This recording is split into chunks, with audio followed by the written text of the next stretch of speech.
ನಮಸ್ತೆ. ಆಚಾರ್ಯ ಸಂಸ್ಥೆಗೆ ಮತ್ತೆ ಎಲ್ಲರಿಗೂ ಸ್ವಾಗತ. ಹಿಂದಿನ ಸಂಚಿಕೆಯಲ್ಲಿ ನಾವು 2025 ಪ್ರಿಲಿಮ್ಸ್ ಸಂಬಂಧಪಟ್ಟಂತ ಹಿಸ್ಟ್ರಿ ಕ್ವಶನ್ಸ್ ನ ಡಿಸ್ಕಸ್ ಮಾಡಿದ್ವಿ. ಅದೇ ರೀತಿಯಾಗಿ 2024ರಲ್ಲಿ ಹಿಸ್ಟ್ರಿಗೆ ಸಂಬಂಧಪಟ್ಟಂತ ಪ್ರಶ್ನೆಗಳನ್ನ ಈ ಸಂಚಿಕೆಯಲ್ಲಿ ಏನ್ ಮಾಡೋಣ, ಮತ್ತೆ ಚರ್ಚೆಯನ್ನ ಮಾಡೋಣ. ಇವಾಗ 2024 ಅಂತ ನೀವು ತಗೊಂಡಾಗ ಏನಾಗಿದೆ, ಯಾವ ರೀತಿ ಪ್ರಶ್ನೆಗಳು ಬಂದಿದ್ದಾವೆ, ಹೌದಾ? ಫಸ್ಟ್ ಅದನ್ನ ನೋಡೋಣ. ಎಷ್ಟು ಪ್ರಶ್ನೆಗಳು ಕೇಳಿದ್ದಾರೆ? 10 ಕೇಳಿದ್ದಾರೆ. ಆದರೆ 2025ರಲ್ಲಿ ಏನಾಗಿತ್ತು? 16 ಪ್ರಶ್ನೆಗಳು ಬಂದಿತ್ತು. ಅಂದ್ರೆ 24ರಲ್ಲಿ ಪ್ರಶ್ನೆಗಳು ಏನಾಗಿದ್ದಾರೆ, ಕಡಿಮೆ ಮಾಡಿದ್ದಾರೆ. ಎಸ್ಪೆಷಲಿ ಎಲ್ಲಿ ಕಡಿಮೆ ಮಾಡಿದ್ದಾರೆ? ಮಾಡರ್ನ್ ಹಿಸ್ಟ್ರಿದಲ್ಲಿ ಕಡಿಮೆ ಮಾಡಿದ್ದಾರೆ. 4 ಪ್ರಶ್ನೆಗಳು ಕೇಳಿದ್ದಾರೆ. ಆದರೆ 2025ರಲ್ಲಿ ಏನಾಗಿತ್ತು, ಪ್ರಶ್ನೆಗಳು ಮಾಡರ್ನ್ ಹಿಸ್ಟ್ರಿ ಮೇಲೆ ಜಾಸ್ತಿ ಬಂದಿದೆ. ಆದ್ರೆ ಇಲ್ಲಿ ಏನ್ ಮಾಡಿದ್ದಾರೆ, 3 ಕ್ವಶನ್ಸ್ ಆರ್ಟ್ ಪ್ಲಸ್ ಕಲ್ಚರ್, ಅಂದ್ರೆ ಎನ್ಸಿಯಂಟ್ ಮೇಲೆ ಕ್ವಶನ್ಸ್ ಇದೆ. ಎನ್ಸಿಯಂಟ್ ಮೇಲೆ 2 ಇದೆ, ಅದ್ರ ಜೊತೆಗೆ ಎನ್ಸಿಯಂಟ್ ಮೇಲೆ ಮತ್ತೆ ಏನ್ ಮಾಡಿದ್ದಾರೆ, ಆರ್ಟ್ ಕಲ್ಚರ್ ಕೇಳಿದ್ದಾರೆ. ಒಂದು ಪ್ರಶ್ನೆ ಏನ್ ಕೇಳಿದ್ದಾರೆ, ಮತ್ತೆ ಮೆಡಿವಲ್ ಇಂಡಿಯಾ ಮೇಲೆ ಪ್ರಶ್ನೆಗಳನ್ನ ಕೇಳಿದ್ದಾರೆ. ಸೊ ಹಿಂದಿನ ಸಂಚಿಕೆಯಲ್ಲಿ ನಾನು ನಿಮ್ಗೆ ಹೇಳಿದ್ದೆ ಯಾವ ರೀತಿ ಪ್ರಶ್ನೆಗಳು ಬರ್ತವೆ, ಯಾವ ರೀತಿ ನಾವು ಟಾಪಿಕ್ಸ್ ನ ಕವರ್ ಮಾಡ್ಬೇಕು. ಎನ್ಸಿಯಂಟ್ ಅಂತ ಮೆಡಿವಲ್ ಅಂತ ತಗೊಂಡಾಗ ಹೇಳಿದ್ದೆ ನಿಮ್ಗೆ, ಪೊಲಿಟಿಕಲ್ ಹಿಸ್ಟ್ರಿ ಮೇಲೆ ಕೇಳ್ತಾರೆ, ಆರ್ಟ್ ಅಂಡ್ ಕಲ್ಚರ್ ಮೇಲೆ ಕೇಳ್ತಾರೆ, ಸೊಸೈಟಿ ಮೇಲೆ ಕೇಳ್ತಾರೆ, ಎಕಾನಮಿ ಮೇಲೆ ಕೇಳ್ತಾರೆ. ಅಂದ್ರೆ ಸಾಮಾಜಿಕ ವ್ಯವಸ್ಥೆ ಹೇಗಿತ್ತು, ಆರ್ಥಿಕ ವ್ಯವಸ್ಥೆ ಹೇಗಿತ್ತು. ಅಲ್ಲಿ ಟಾಪಿಕ್ಸ್ ಕೂಡ ಹೇಳಿದ್ದೆ, ಯಾವ ಟಾಪಿಕ್ಸ್ ಮೇಲೆ ನೀವು ಜಾಸ್ತಿ ಫೋಕಸ್ ಮಾಡಬೇಕು ಅಂತ ಹೇಳ್ಬಿಟ್ಟು. ಸೊ ಅದೇ ರೀತಿಯಾಗಿ ಈ ಸಂಚಿಕೆಯಲ್ಲಿ ಯಾವ ರೀತಿಯಾದಂತ ಪ್ರಶ್ನೆಗಳನ್ನ ಕೇಳಿದ್ದಾರೆ ಅನ್ನೋದ್ರ ಬಗ್ಗೆ ಏನ್ ಮಾಡೋಣ, ಚರ್ಚೆಯನ್ನ ಮಾಡೋಣ. ಒಂದನೇ ಪ್ರಶ್ನೆಯನ್ನ ತಗೊಳ್ಳಿ ನೀವು. ಏನಿದೆ? With reference to ancient India, Gautama Buddha was generally known by which of the following epithets. ಇಲ್ಲಿ ಏನಾಗ್ಬಿಡುತ್ತಪ್ಪ ಅಂದ್ರೆ, ಆ ವರ್ಡ್ ಮೀನಿಂಗ್ ಗೊತ್ತಿರ್ಬೇಕು ಫಸ್ಟ್ ನಮ್ಗೆ. ಆನ್ಸರ್ ಏನೋ ಗೊತ್ತಿರುತ್ತೆ ನಿಮಗೆ, ಆದರೆ ಪ್ರಶ್ನೆನೇ ಅರ್ಥ ಆಗದೆ ಇದ್ದಾಗ ತೊಂದರೆ ಆಗುತ್ತೆ, ಹೌದೋ ಇಲ್ಲೋ? ಸೊ ಹಾಗಾಗಿ ವೊಕ್ಯಾಬ್ಯುಲರಿ ಅಂತ ನಾವ್ ಏನ್ ಕರಿತೀವಲ್ಲ, ಶಬ್ದ ಸಂಗ್ರಹಣೆ, ಅದು ನಿಮ್ಮಲ್ಲಿ ಚೆನ್ನಾಗಿರ್ಬೇಕು. ಆನ್ಸರ್ ಗೊತ್ತಿರುತ್ತೆ, ಆದರೆ ಪ್ರಶ್ನೆನೇ ಅರ್ಥ ಆಗದೆ ಇದ್ದಾಗ ನೀವು ಆನ್ಸರ್ ಹೇಗ್ ಮಾಡ್ತೀರ? ಎಪಿಥೆಟ್ಸ್ ಅಂದ್ರೆ ಏನು? ಬಿರುದುಗಳು ಅನ್ಬೋದು, ಇಲ್ಲ ಬೇರೆ ಬೇರೆ ಒಂದು ಹೆಸರುಗಳಿಂದ ನಾವು ಅವ್ರೇನ್ ಮಾಡ್ತಾ ಇದ್ವಿ, ಕರಿತಾ ಇದ್ವಿ. So which of the following ಅಂದ್ರೆ ಯಾವ ಹೆಸರಿನಿಂದ ಗೌತಮ ಬುದ್ಧರಿಗೆ ಮತ್ತೆ ಬೇರೆ ಬೇರೆ ಅವರಿಗೆ ಯಾವ ಹೆಸರುಗಳು ಇತ್ತು ಅಂತ ಕೇಳಿದ್ದಾರೆ. Nayaputta, Shakyamuni, Tathagata. Select the correct answer using the code given below. ಬೇರೆ ಬೇರೆ ಯಾವ ಹೆಸರುಗಳಿತ್ತು. ಸೊ ಹೀಗಾಗಿ ನೀವೇನ್ ಮಾಡ್ಬೇಕು ಅಂದ್ರೆ, ಇವಾಗ ಈ ವರ್ಷ 2024ರಲ್ಲಿ ಮಾಡಿದ್ರೆ ಬುದ್ಧರಿಗೆ ಸಂಬಂಧಪಟ್ಟಂತ ಬೇರೆ ಹೆಸರುಗಳು ಕೇಳಿದ್ದಾರೆ. ಆದ್ರೆ ಬರುವ ವರ್ಷ ಏನ್ ಮಾಡ್ಬೋದು, ಇವಾಗ ಅವರು ಮಹಾವೀರರಿಗೆ ಸಂಬಂಧಪಟ್ಟಂತ ಬೇರೆ ಎಪಿಥೆಟ್ಸ್, ಬೇರೆ ಬೇರೆ ಹೆಸರುಗಳಾಗಿರ್ಬೋದು, ಬಿರುದುಗಳಾಗಿರ್ಬೋದು, ಯಾವ್ದು ಅಂತ ಕೇಳ್ತಾರೆ. ಇವಾಗ ಬುದ್ಧರಿಗೆ ಸಂಬಂಧಪಟ್ಟಂತ ತಗೊಂಡಾಗ ಇಲ್ಲಿ ನೋಡಿ, ಶಾಕ್ಯ ಮುನಿ, ಶಾಕ್ಯ ಸಿಂಹ ಅಂತ ಕೂಡ ಕರೀತಾರೆ. ಯಾಕಂದ್ರೆ ಅವರ ತಂದೆಯಿಂದಿಲ್ಲ, ಗೌತಮ ಬುದ್ಧರ ತಂದೆ ಶಾಕ್ಯ ಅಂತ ಬಿಟ್ಟು ಒಂದು ಮನೆತನ, ಆ ಮನೆತನದ ಮುಖ್ಯಸ್ಥರಾಗಿದ್ರು, ಒಂದು ರಾಜ ಮನೆತನ, ಶಾಕ್ಯ ಕ್ಲಾನ್ ಅಂತ ಕರಿತೀವಿ. ಆ ಶಾಕ್ಯ ಅನ್ನೋದು ಏನಾಗಿತ್ತು, ಅವ್ರದ್ದು ಮುಖ್ಯಸ್ಥರಾಗಿರ್ತಾರೆ. ಸೊ ಹೀಗಾಗಿ ಗೌತಮ ಬುದ್ಧರಿಗೆ ಏನಂತ ಕರೀತಾರೆ, ಶಾಕ್ಯ ಮುನಿ ಅಂತ ಕರೀತಾರೆ, ಶಾಕ್ಯ ಸಿಂಹ ಅಂತ ಕರೀತಾರೆ. ಇನ್ನೊಂದೇನಿದೆ, ತಥಾಗತ. ತಥಾಗತ ಅಂತ ಕೂಡ ಕೇಳಿ. ತಥಾಗತ ಅಂದ್ರೆ ಏನು, ಆ ವರ್ಡ್ ಮೀನಿಂಗ್ ಕೂಡ ಗೊತ್ತಿರ್ಬೇಕು ನಿಮ್ಗೆ. ತಥಾಗತ ಅಂದ್ರೇನು, the one which has gone, ಅಂದ್ರೆ ಹೀಗೆ ಹೋದವರು, ಅದಕ್ಕೆ ಹೇಳಿದ್ದಾರೆ. ಮತ್ತೆ ಬುದ್ಧರಿಗೆ ಸಂಬಂಧಪಟ್ಟಂತ ಬೇರೆ ಮತ್ತೆ ಹೆಸರುಗಳು ಯಾವ್ದಿದಾವೆ, ಹೌದಾ? ಶಾಕ್ಯ ಮುನಿ ಆಯ್ತು, ತಥಾಗತ ಆಯ್ತು. ಅದಾದ ಮೇಲೆ ಮತ್ತೆ ಏನಿದಾವೆ ಹೆಸರು, ಭಾಗವತ ಅಂತ ಕರೀತಾರೆ. ಅಂದ್ರೆ ಭಾಗವತ, ದ ಬ್ಲೆಸ್ಡ್ ಒನ್, ಅದು ಇದೆ. ಲೋಕನಾಥ ಅಂತ ಇದೆ, ಧರ್ಮರಾಜ ಅಂತ ಕರೀತಾರೆ, ಹೌದಾ? ಈ ರೀತಿ ಬುದ್ಧರಿಗೆ ಸಂಬಂಧಪಟ್ಟಂತ ಬೇರೆ ಬೇರೆ ಹೆಸರುಗಳಿದಾವೆ. ಸುಗಾತ ಅಂತ ಕರೀತಾರೆ, ಶಾಸ್ತ್ರ. ಸುಗಾತ ಅಂದ್ರೇನು, ಹ್ಯಾಪಿ ಒನ್, ಶಾಸ್ತ್ರ, ಟೀಚರ್. ಸೊ ಈ ಬೇರೆ ಬೇರೆ ಹೆಸರುಗಳು ಹೋಗಿ. ಅದಾದ್ಮೇಲೆ ಇಲ್ಲಿ ನ್ಯಾಯಪುತ್ರ. ನ್ಯಾಯಪುತ್ರ ಅಂದ್ರೆ ಯಾರು? ಮಹಾವೀರ್. ಮಹಾವೀರರಿಗೆ ಸಂಬಂಧಪಟ್ಟಂತ ಒಂದು ಇನ್ನೊಂದು ಹೆಸರು, ಮಹಾವೀರ ಅಂತ ಕರೀತಾರೆ, ಜೀನ ಅಂತ ಕರೀತಾರೆ, ವೀರ ಅಂತ ಕರೀತಾರೆ. ಯಾರಿಗೆ? ನ್ಯಾಯಪುತ್ರ ಅಂತ ಕರೀತಾರೆ, ಮಹಾವೀರರು. ಸೊ ನಮ್ಮ ಆನ್ಸರ್ ಏನಾಗುತ್ತೆ ಇಲ್ಲಿ, 2 and 3 ಓನ್ಲಿ. ಅಂದ್ರೆ ಕನ್ಸೆಪ್ಟ್ಸ್ ಜೊತೆಗೆ ಏನಾಗಿದೆ, ಇಲ್ಲಿ ಫ್ಯಾಕ್ಟ್ಸ್ ಕೇಳ್ತಾ ಇದ್ದಾರೆ. ಎನ್ಸಿಯಂಟ್ ಇದು ಯಾವುದು, NCERT ದಲ್ಲಿ ಇದೆ ನಿಮ್ಗೆ. ಬುದ್ಧರಿಗೆ ಸಂಬಂಧಪಟ್ಟಂತ ಬೇರೆ ಹೆಸರುಗಳು ಇರ್ಬೋದು, ಮಹಾವೀರಿಗೆ ಸಂಬಂಧಪಟ್ಟಂತ ಹೆಸರುಗಳಿರ್ಬೋದು. ನೀವು 2024ರಲ್ಲಿ ತಗೊಂಡಾಗ ಏನಾಗಿತ್ತು, ಅಲ್ಲಿ ಒಬ್ಬ ರಾಜನಿಗೆ ಸಂಬಂಧಪಟ್ಟಂತ ಬಿರುದುಗಳು ಕೇಳಿದ್ರು. ನರಸಿಂಹವರ್ಮನ್, ಮಹೇಂದ್ರ ವರ್ಮನ್ ಅಂತ ಡಿಸ್ಕಸ್ ಮಾಡಿದ್ರೆ ಬಿರುದುಗಳನ್ನ ಕೇಳಿದ್ರು. ಇಲ್ಲಿ ಏನ್ ಮಾಡಿದರೆ, ಆ ಒಬ್ಬ ವ್ಯಕ್ತಿಗೆ ಸಂಬಂಧಪಟ್ಟಂತ ಬೇರೆ ಹೆಸರುಗಳು ಏನಿದೆ ಅಂತ ಕೇಳಿದ್ದಾರೆ. ಸೊ ಹೀಗಾಗಿ ನೀವು ಶಾಕ್ಯ ಮುನಿ ಯಾವ್ದು, ತಥಾಗತ ಅಂದ್ರೆ ನೆಕ್ಸ್ಟ್ ಟೈಮ್ ಅವ್ರು ಏನ್ ಮಾಡ್ಬೋದು, ತಥಾಗತ ಅಂದ್ರೆ ಏನು, ಭಾಗವತ ಅಂದ್ರೆ ಏನು, ಸುಗಾತ ಅಂದ್ರೆ ಏನು, ಶಾಸ್ತ್ರ ಅಂದ್ರೆ ಆ ವರ್ಡ್ ಮೀನಿಂಗ್ ಕೇಳ್ಬೋದು. ಮಹಾವೀರರಿಗೆ ಸಂಬಂಧಪಟ್ಟಂತ ಬೇರೆ ಹೆಸರುಗಳು ಯಾವ್ದಿದಾವೆ ಅದನ್ನ ನೋಡಿ. ಅಂದ್ರೆ ಜೈನಿಸಮ್ ಬುದ್ಧಿಸಮ್ ತುಂಬಾ ಇಂಪಾರ್ಟೆಂಟ್. ಹೌದಾ? ಎರಡನೇ ಪ್ರಶ್ನೆ ನೋಡೋಣ. ಇಲ್ಲಿ ತಾಣಗಳ ಮೇಲೆ ಕೇಳಿದ್ದಾರೆ. ಇಲ್ಲಿ ಏನ್ ಮಾಡಿದ್ದಾರೆ, ಲಿಥಿಕ್ ಸ್ಟೋನ್ ಏಜ್ ಮೇಲೆ ಕ್ವಶನ್ಸ್ ನ ಕೇಳ್ತಾರೆ. ಇಲ್ಲ ಇಂಡಸ್ ವ್ಯಾಲಿ ಸಿವಿಲೈಸೇಷನ್ ಸಂಬಂಧಪಟ್ಟಂತಹ ತಾಣಗಳ ಮೇಲೆ ಕ್ವಶನ್ ಕೇಳ್ಬೋದು, ಹರಪ್ಪ ಮೊಹೆಂಜೊದಾರೋ ಕೇಳ್ಬೋದು. ಇಲ್ಲಿ ಏನ್ ಮಾಡಿದರೆ ಆರ್ಕಿಯಾಲಜಿಕಲ್ ಸೈಟ್ ನೋಡಿ. ಯೂಶುವಲಿ ಏನ್ ಮಾಡ್ತಾರೆ ಅಂದ್ರೆ ಡಯಾಗ್ರಾಮ್ ಇರ್ಬೋದು ಇಲ್ಲ ಟೇಬಲ್ ಇರ್ಬೋದು, ಎರಡರಲ್ಲಿ ಕೇಳ್ತಾರೆ. ಇಲ್ಲಿ 3 ಕಾಲಮ್ಸ್ ಕೊಟ್ಟಿದ್ದಾರೆ ಅವರು. ಯಾವುದು ಆರ್ಕಿಯಾಲಜಿಕಲ್ ಸೈಟ್, ಆ ತಾಣ ಯಾವ ಒಂದು ರಾಜ್ಯದಲ್ಲಿದೆ, ಅದರದ ವೈಶಿಷ್ಟ್ಯತೆ ಏನು. ಕ್ವಶನ್ ಏನ್ ಮಾಡಿದ್ರೆ ಡಿಫಿಕಲ್ಟಿ ಲೆವೆಲ್ ಏನಾಗಿದೆ ಇಲ್ಲಿ ಸ್ವಲ್ಪ ಜಾಸ್ತಿ ಆಗಿದೆ. ಯಾಕಂದ್ರೆ ಯೂಶುವಲಿ ಏನ್ ಮಾಡ್ತಾರೆ, ಒಂದು ಸೈಟ್ ಕೇಳ್ತಾರೆ, ಇಲ್ಲ ಯಾವ ರಾಜ್ಯದಲ್ಲಿದೆ ಅಂತ ಕೇಳ್ತಾರೆ, ಇಲ್ಲ ಅದ್ರ ವೈಶಿಷ್ಟ್ಯತೆ ಕೇಳಿದ್ರೆ. ಇಲ್ಲಿ ಏನ್ ಮಾಡಿದ್ದಾರೆ 3 ತಗೊಂಡ್ ಬಂದಿದ್ದಾರೆ. ಅಂದ್ರೆ ರಾಜ್ಯನೂ ನಿಮ್ಗೆ ಗೊತ್ತಿರ್ಬೇಕು, ಆ ಒಂದು ತಾಣದ ವೈಶಿಷ್ಟ್ಯತೆ ಗೊತ್ತಂದ್ರೆ ಕೆಲವೊಂದು ಪುರಾವೆಗಳು ಸಿಕ್ಕಿರುತ್ತೆ ನಮ್ಗೆ, ಆ ಪುರಾವೆಗಳು ಏನ್ ಸಿಕ್ಕಿದೆ ಇಲ್ಲಿ ಅದನ್ನೂ ಗೊತ್ತಿರಬೇಕು. ಇಲ್ಲಿ ನೋಡೋದಾದ್ರೆ ಚಂದ್ರಕೇತು ಗಢ್ 1ನೇ ತಾಣ ಇದೇ ಅಂತ ಮಾಡಿದ್ದಾರೆ ಅವರು, ಒಡಿಸ್ಸಾ ಅಂತ ಹೇಳಿದ್ದಾರೆ. ಆದ್ರೆ ಚಂದ್ರಕೇತುಗಢ ಎಲ್ಲಿದೆ, ಕೋಲ್ಕತ್ತಾದಿಂದ 25 ಮೈಲಿ ದೂರದಲ್ಲಿದೆ. ಅಂದ್ರೆ 24 ಪರಗಣಾಸ್ ಅಂತ ಹೇಳ್ಬಿಟ್ಟು ಒಂದು ಡಿಸ್ಟ್ರಿಕ್ಟ್. ಅಲ್ಲಿ ಇದ್ದಂತಹ ಒಂದು ಸೈಟ್ ಯಾವುದು, ಚಂದ್ರಕೇತುಗಢ.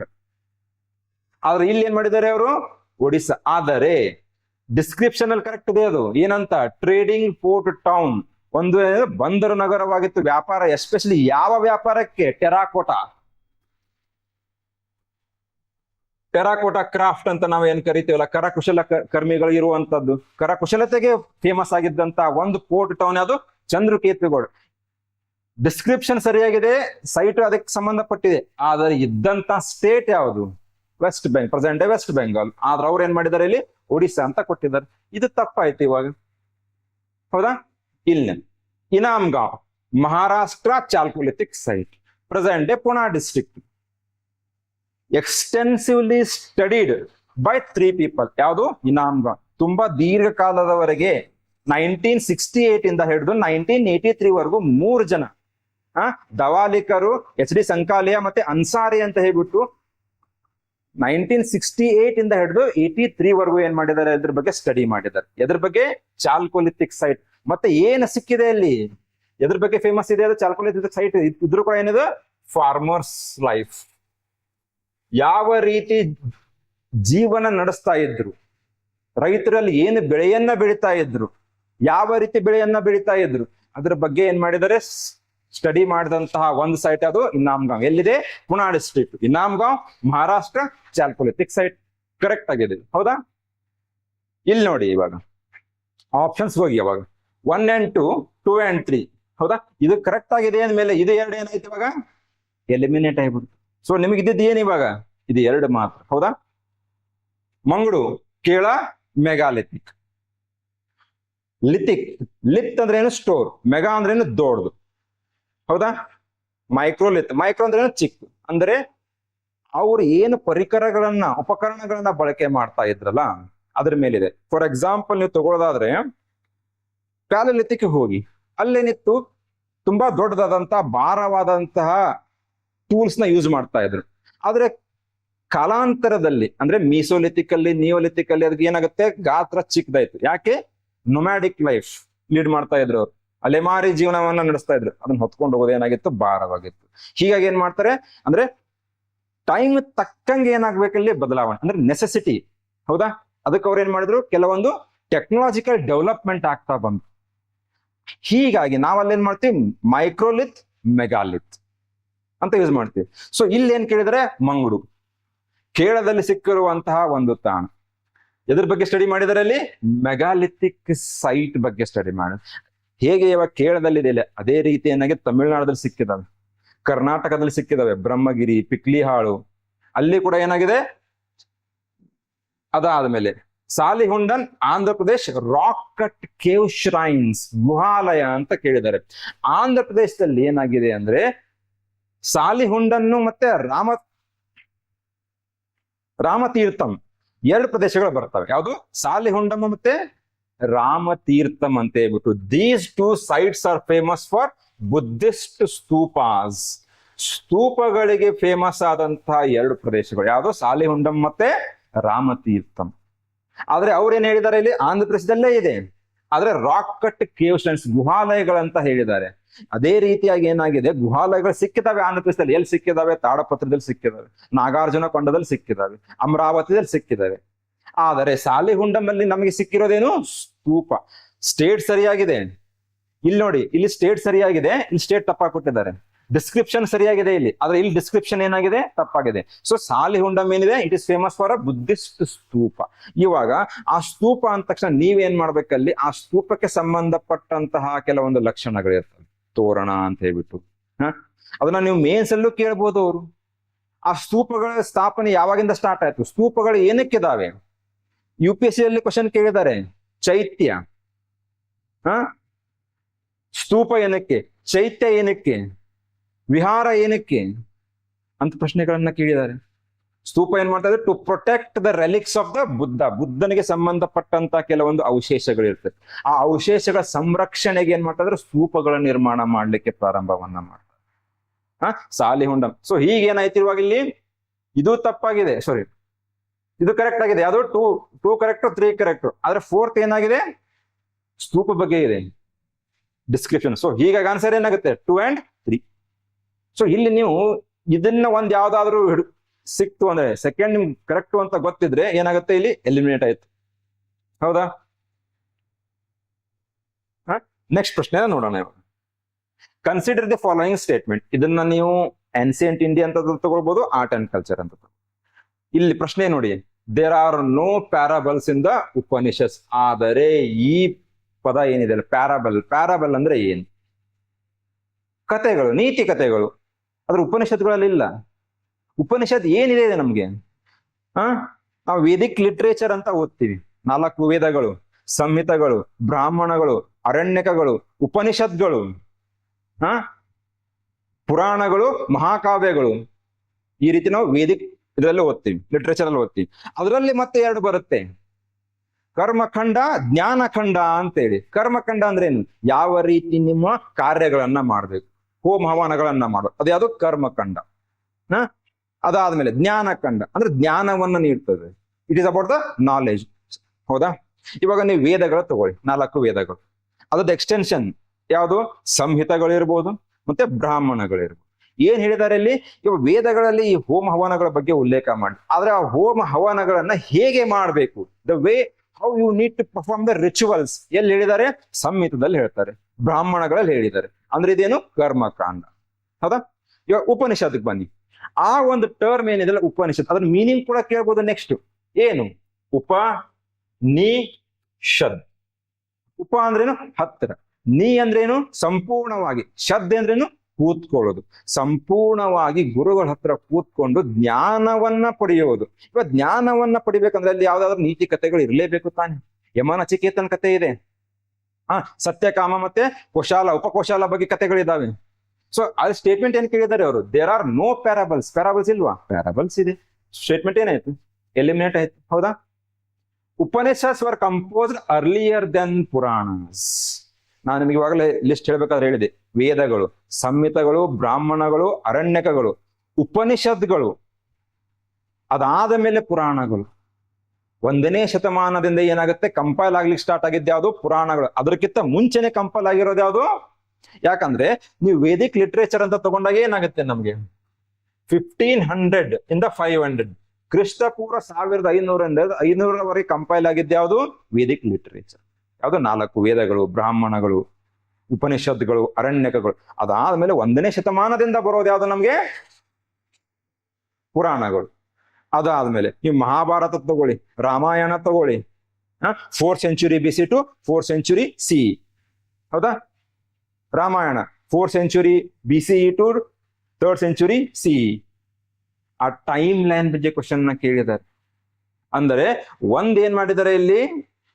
ಕನ್ಸೆಪ್ಚುಯಲ್ ಇದೆ. ಅದೇ ಇನ್ನೊಂದು ಸ್ಟೇಟ್ಮೆಂಟ್ ಏನಿದೆ? ಫ್ಯಾಕ್ಚುಯಲ್. ಟೈಮ್ ಲೈನ್ ಬಗ್ಗೆ ಕೇಳಿದ್ದಾರೆ. ಸೊ ಸ್ಟೇಟ್ಮೆಂಟ್ ಏನಾಯ್ತು? ಪ್ಯಾರಾಬಲ್ಸ್ ಇದಾವೆ. ಎಲ್ಲಿ? ಉಪನಿಷತ್ಗಳಲ್ಲಿ. ಯಮನ ಚಿಕಿತ ಕಥೆ ಅಂತ ಹೇಳಿದೆ. ಹೌದಾ? ಋಷಿ ಮುನಿಗಳ ಕಥೆಗಳಿದಾವೆ. Upanishads were compose earlier than Puranas. ಪುರಾಣಗಳಿಗಿಂತ ಮುಂಚೆನೆ ರಚಿತವಾದಂತದ್ದು ಯಾವುದು? ಉಪನಿಷತ್. ಸ್ಟೇಟ್ಮೆಂಟ್ ಏನಾಗುತ್ತೆ? 2 ಓನ್ಲಿ. ನೋಡಿ ಮತ್ತೆ ಇಲ್ಲಿ, which of the following work is attributed to playwright Bhasa. Bhasa ಯಾರು, ಅದ್ರ ಬಗ್ಗೆ ನಮಗೆ ಮುಂಚೆ ಗೊತ್ತಿರ್ಬೇಕು. ಹೌದಾ? ಕಂಪ್ಲೀಟ್ಲಿ ಏನಿದೆ ಫ್ಯಾಕ್ಚುಯಲ್. ಭಾಸ ಯಾರು? 3ನೇ ಶತಮಾನದಲ್ಲಿದ್ದಂತಹ ಒಬ್ಬ ವಿದ್ವಾಂಸರಿರ್ಬೋದು, ಕವಿಗಳು ಇರ್ಬೋದು. ಯಾರು? ಭಾಸರು. ಇವ್ರು ಏನ್ ಮಾಡಿದ್ದಾರೆ, ಕೆಲವೊಂದು ನಾಟಕಗಳನ್ನ ಬರೆದೋದು, ಕೆಲವೊಂದು ಕೃತಿಗಳನ್ನ ರಚನೆಯನ್ನ ಮಾಡಿದ್ದಾರೆ. ಎದ್ರ ಪೀರಿಯಡ್ ಬಗ್ಗೆ ಎಕ್ಸ್ಪ್ಲೇನ್ ಮಾಡ್ತಾ ಇದ್ದಾರೆ ಅವರು? 4th century BCE to 4th century CE, ಕ್ರಿಸ್ತಪೂರ್ವ 4ನೇ ಶತಮಾನದಿಂದ ಕ್ರಿಸ್ತ ಶಕ 4ನೇ ಶತಮಾನದವರೆಗೂ ನಡೆದಂತ ಕೆಲವೊಂದು ಘಟನೆಗಳ ಬಗ್ಗೆ ಅವ್ರು ಏನ್ ಮಾಡ್ತಾರೆ, ತಮ್ಮ ಒಂದು ನಾಟಕಗಳಲ್ಲಿ, ಕೃತಿಗಳಲ್ಲಿ ರಚನೆ ಮಾಡಿಬಹುದು. ಅವು ಸಿಕ್ಕಿರ್ಲಿಲ್ಲ ನಮ್ಗೆ ಆಕ್ಚುಲಿ. ಆದರೆ 1913 ಒಬ್ಬ ವ್ಯಕ್ತಿ, ಯಾರು? ಗಣಪತಿ ಶಾಸ್ತ್ರಿ ಅನ್ನೋರು ಏನ್ ಮಾಡ್ತಾರೆ, ಅದನ್ನ ಕಂಪ್ಲೀಟ್ಲಿ ರೀಡಿಸ್ಕವರ್ ಮಾಡಿದ್ರು. ಅವ್ರಿಗೆ ಏನಾಯ್ತು, ಆ ಟೈಮಲ್ಲಿ 13 ನಾಟಕಗಳು ಸಿಕ್ಕಿದಾವೆ. ಆ ನಾಟಕಗಳನ್ನ ಏನ್ ಮಾಡಿದ್ರು, ಹೇಳಿದ್ರು. ಅವಾಗ ನಮ್ಗೆ ಗೊತ್ತಾಯ್ತು, ಭಾಸ ಬರೆದಿರೋ ಪುಸ್ತಕಗಳು ಇವು ಅಂತೇಳಿ. ಉದಾಹರಣೆಗೆ ಪ್ರತಿಮಾ ನಾಟಕ ಇರಬಹುದು, ಅಭಿಷೇಕ ನಾಟಕ. ಎದ್ರ ಮೇಲೆ ಇದಾವೆ ಇವು?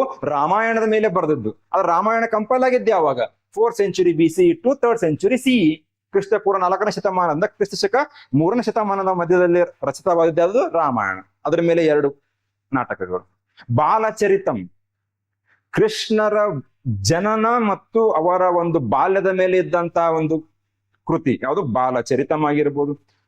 ಮಧ್ಯಮ ವ್ಯಾಯೋಗ, ದೂತ ವ್ಯಾಕ್ಯಂ, ದೂತ ಘಟೋತ್ಕಚ, ಕರ್ಣಭಾರಂ, ಇವೆಲ್ಲ ಇದ್ರ ಮೇಲೆ ಮಹಾಭಾರತದ ಮೇಲೆ ಇದ್ದಂತಹ ನಾಟಕಗಳು. ಸೊ ಇವಾಗ which of the following is a work attributed to Bhasa? Madhyama Vyayoga. Charudatta ಅಂತ ಬರೆದಿದ್ದಾರೆ. It is a social drama, ಒಂದು ಸಾಮಾಜಿಕ ನಾಟಕ. ಸ್ವಪ್ನವಾಸವದತ್ತ ಅಂತ ಬರೆದಿದ್ದಾರೆ. ಈ ರೀತಿ 13 ನಾಟಕಗಳು ಕಂಪ್ಲೀಟ್ಲಿ ಏನಾಗಿದೆ, ಫ್ಯಾಕ್ಚುಯಲ್ ಇದೆ. ಆದರೆ ನೀವಿಲ್ಲಿ ಏನ್ ಮಾಡ್ಬೇಕು, ಈ 3 ಆಪ್ಷನ್ಸ್ ಏನಿದಾವಲ್ಲ ಮತ್ತೆ ಅದ್ರ ಮೇಲೆ ವರ್ಕ್ ಮಾಡ್ಬೇಕು. ಕಾವ್ಯ ಅಲಂಕಾರ ಯಾರು ಬರ್ದಿರೋರು? ಬಹಮ ಅಂತ ಬರ್ತಾರೆ. ದಂಡಿನ್ ಅಂತ ಇದ್ರು, ಅವರ ಒಂದು ಸಮಕಾಲೀನ ಆದಂತಹ ಒಬ್ಬ ನಾಟಕಕಾರರು. ಯಾರು? ಬಹಮ. ಕಾಶ್ಮೀರದಲ್ಲಿ ಜನಿಸಿದರು. ಕಾವ್ಯ ಅಲಂಕಾರ ಬರೀತಾರೆ. ನಾಟ್ಯಶಾಸ್ತ್ರ ಭರತ ಮುನಿಗಳು ಬರೆದಂಥದ್ದು. ಹೌದಾ? ಯಾವ ರೀತಿ ನಾವು ಆ ಒಂದು ಅಂದ್ರೆ ಡ್ಯಾನ್ಸ್ ಫಾರ್ಮ್ ಹೇಗಿರ್ಬೇಕು, ನೃತ್ಯ ಆಗಿರ್ಬೋದು, ಅಭಿನಯ ಆಗಿರ್ಬೋದು, ನಾಟಕ ಆಗಿರ್ಬೋದು, ರಸ ಆಗಿರ್ಬೋದು. ಅದ್ರ ಮತ್ತೆ ರಸದಲ್ಲಿ 8 ರಸಗಳು ಹೇಳ್ತಾರೆ ಅವರು. ರೌದ್ರ ರಸ, ಶೃಂಗಾರ ರಸ ಅಂತ ಹೇಳ್ಬಿಟ್ಟು ಅದ್ರ ಮೇಲೆ ಇದ್ದಂತೆ ಅದಾದ ನಾಟ್ಯಶಾಸ್ತ್ರ. ಮಹಾಭಾಷ್ಯ ಪತಂಜಲಿ ಬರೆದಿರೋರು. ಆದರೆ ಪತಂಜಲಿ ಎದ್ರ ಮೇಲೆ ಬರೆದಿದ್ದಾರೆ? It is a commentary on Ashtadhyayi. Ashtadhyayi ಬರೆದಿದ್ದಾರು ಪಾಣಿನಿ. ಎದರ ಮೇಲಿದೆ? ಲಿಂಗ್ವಿಸ್ಟಿಕ್ಸ್, ಭಾಷಾಶಾಸ್ತ್ರ. ಯಾರು? ಪತಂಜಲಿ ಬರೆದಿರೋರು. ಸೊ ಈ ರೀತಿಯಾಗಿ 4 ಆಪ್ಷನ್ ಮೇಲೂ ಕೂಡ ಏನ್ ಮಾಡಿ, ವರ್ಕ್ ಮಾಡಿ. ಯಾಕಂದ್ರೆ ನೆಕ್ಸ್ಟ್ ಟೈಮ್ ಯಾವುದೇ ಆನ್ಸರ್ ನೀವು ಅಟೆಂಪ್ಟ್ ಮಾಡ್ತಿರ್ಬೇಕಾದ್ರೆ ಎಲಿಮಿನೇಟ್ ಮಾಡ್ಲಿಕ್ಕಾದ್ರೂ ಏನಾಗತ್ತೆ, ಅಲ್ಲಿ ಯೂಸ್ ಆಗುತ್ತೆ. ಇನ್ನೊಂದು ಪ್ರಶ್ನೆ ನೋಡೋಣ. ಇದು ಕಂಪ್ಲೀಟ್ಲಿ ಏನಿದೆ, ಫ್ಯಾಕ್ಚುಯಲ್ ಇದೆ. ಹೌದಾ? ಸಂಘಭೂತಿ ಇಂಡಿಯನ್ ಬುದ್ಧಿಸ್ಟ್ ಮಂಕ್. ನೋಡಿ, ಒಂದೇ ಎಕ್ಸಾಮ್ ಅಲ್ಲಿ ಏನಾಗಿತ್ತು ಆಲ್ರೆಡಿ ನಿಮಗೆ. ಇವಾಗ ಜೈನಿಸಂ ಬುದ್ಧಿಸಂ ಮೇಲೆ ಕ್ವಶನ್ ಇದೆ, ಇಲ್ಲಿ ಮತ್ತೆ ಬುದ್ಧಿಸಂ ಮೇಲೆ ಕ್ವಶನ್ ಇದೆ. Who travel to China at the end of 4th century AD? 4ನೇ ಶತಮಾನದ ಕೊನೆಯಲ್ಲಿ ಚೈನಾಕ್ಕೆ ಹೋದಂತ ಒಬ್ಬ Sanghabhuti was the author of commentary on. ಎದರ ಮೇಲೆ ಟಿಪ್ಪಣಿಯನ್ನ ಬರೆದಿದ್ದಾರೆ ಅಂತ ಪ್ರಶ್ನೆಯನ್ನ ಕೇಳಿದ್ದಾರೆ. Which was the commentary, author of a commentary on. ಯಾವ್ದ್ರ ಮೇಲೆ ಟಿಪ್ಪಣಿಯನ್ನ ಪ್ರಜ್ಞಾ ಪರಮಿತ ಸೂತ್ರ, ವಿಶುದ್ಧಿ ಮಗ್ಗ, ಸರ್ವಸ್ತಿವಾದ ವಿನಯ, ಲಲಿತ ವಿಸ್ತಾರ. ಕಂಪ್ಲೀಟ್ಲಿ ಬುದ್ಧಿಸಂಗೆ ಸಂಬಂಧಪಟ್ಟಂತಹ ಕೃತಿಗಳು, ಜೈನಿಸಂ ಸಂಬಂಧಪಟ್ಟಂತಹ ಕೃತಿಗಳು ಕೂಡ ನಿಮ್ಗೆ ಸಿಗುತ್ತೆ. ಅಂಗ ಅಂತ ಕೇಳ್ತೀವಿ, ಉಪ ಅಂಗ ಅಂತ ಕೇಳ್ತೀವಿ. ಇವಾಗ ನಾವು ಬುದ್ಧಿಸಂ ಅಂತ ಬಂದಾಗ ಕ್ಯಾನೋನಿಕಲ್ ಟೆಕ್ಸ್ಟ್, ನಾನ್ ಕ್ಯಾನೋನಿಕಲ್ ಟೆಕ್ಸ್ಟ್, ಬುದ್ಧನಿಗೆ ನೇರವಾಗಿ ಸಂಬಂಧಪಟ್ಟಂತಹ ಕೃತಿಗಳು ಯಾವುದು? ಕೆಲವೊಂದು ಬುದ್ಧನಿಗೆ ಸಂಬಂಧಪಟ್ಟಿರೋದು ಅಂದ್ರೆ ಇಂಡೈರೆಕ್ಟ್ಲಿ ರಿಲೇಟೆಡ್ ಟು ಅವು ಯಾವ? ನಾನ್ ಕ್ಯಾನೋನಿಕಲ್ ಟೆಕ್ಸ್ಟ್, ಅಧಿಕೃತ ಅನಧಿಕೃತ ಗ್ರಂಥಗಳಂತ ನಾವು ಓದ್ತೀವಿ. ಹೌದಾ? ಪ್ರಜ್ಞಾಪರಮಿತ ಸೂತ್ರ. ಏನಿದು ಪ್ರಜ್ಞಾಪರಮಿತ ಸೂತ್ರ ಅಂತ ನಾವು ಸ್ಟಡಿ ಮಾಡಿ. ಏನು? ಪರ್ಫೆಕ್ಷನ್ ಆಫ್ ವಿಸ್ಡಮ್, ಜ್ಞಾನೋದಯದ ಪರಿಪೂರ್ಣತೆ. ಯಾವುದು? ಪ್ರಜ್ಞಾ ಪರಮಿತ ಸೂತ್ರ.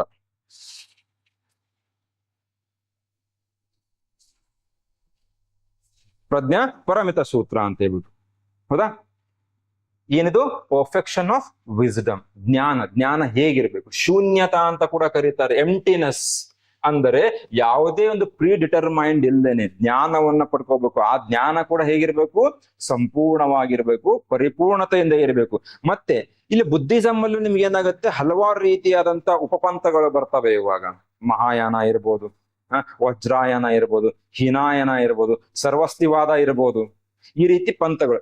ಆದ್ರೆ ಆ ಒಂದು ಗ್ರಂಥ ಯಾವ ಪಂಥಕ್ಕೆ ಸಂಬಂಧಪಟ್ಟಿದೆ? ಉದಾಹರಣೆಗೆ ಈ ಪ್ರಜ್ಞಾಪರಮಿತ ಸೂತ್ರ ಇದೇನು ಸಂಬಂಧಪಟ್ಟಿದೆ? ಮಹಾಯಾನಕ್ಕೆ ಸಂಬಂಧಪಟ್ಟಿದೆ.